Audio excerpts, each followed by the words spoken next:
Potassium deficiency in crops has emerged as a major threat to global agricultural productivity, posing a significant challenge to sustainable food production.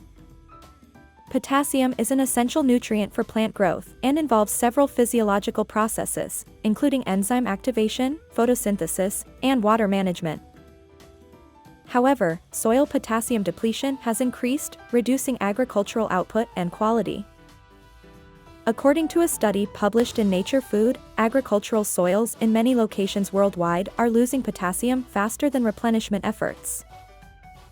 This disparity raises questions regarding sustainable agriculture techniques. The report provides a series of recommendations to remedy this issue. The findings reveal a global potassium deficiency impacting around 20% of agricultural soils, with some locations experiencing more severe shortages. Southeast Asia, Latin America, Sub-Saharan Africa, and East Asia are among the most affected regions, owing mostly to increased agricultural practices. These locations are being recommended to undertake initiatives to increase potassium availability in soils. Co-author Professor Mark Maslin of UCL Geography stressed the importance of potassium in sustaining global crop yields, which are important for feeding the world's population. He emphasized that potassium depletion harms food security, affecting millions worldwide. Maslin emphasized the need to tackle this ignored issue, particularly as the global population expands. Farmers frequently employ potash as a potassium fertilizer to restore their crops. However, the price of potash might fluctuate, affecting its availability. The global market for potassium fertilizers, worth almost £12 billion, is dominated by 12 countries, including Canada, Russia, Belarus, and China, which produce 80% of the world's raw potash.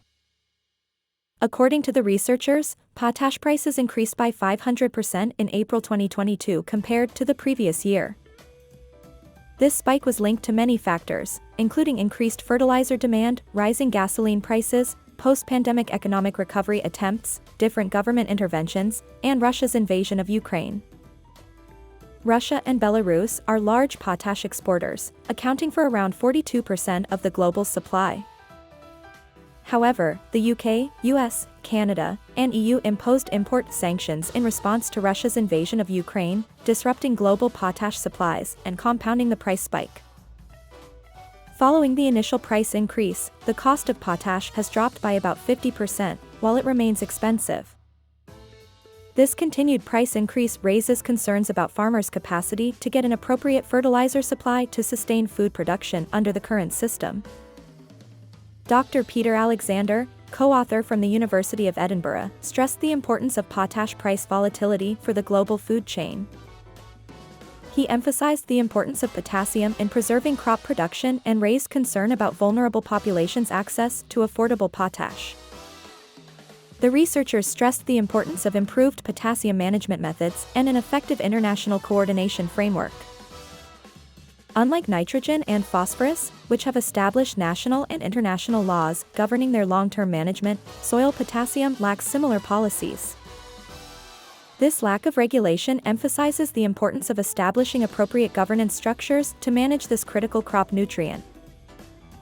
Global potash consumption reached 45 million metric tons in 2021 and is expected to climb to 69 million by 2025, with new projects in Belarus, Canada, Russia, Australia, Eritrea, and the United Kingdom. Potash mining raises human rights and environmental concerns, resulting in millions of tons of sodium chloride salts that can contaminate land and water. More research is needed to determine how potassium fertilizer runoff affects ecosystems. The lead author, Will Brownlee, emphasized the importance of greater monitoring of potash mining's environmental impact and integrated nutrient management. The researchers recommended 1. Setting up a global assessment of current potassium stocks and flows to identify the most at-risk countries and regions. 2. Establishing national capabilities for monitoring, predicting, and responding to potassium price fluctuations. 3. Helping farmers maintain sufficient soil potassium levels with further research about the yield implications of limited potassium in various crops and soils. 4. Evaluating the environmental effects of potash mining and developing sustainable application practices. 5. Developing a global circular potassium economy that minimizes the use and maximizes the reuse and recycling of the nutrient. 6. Increased intergovernmental cooperation through the UN and other agencies is needed to develop global policy coordination akin to what's been developed for nitrogen. Should efforts on global potassium deficiency prioritize monitoring prices or focus on sustainable mining and a circular potassium economy for long-term solutions?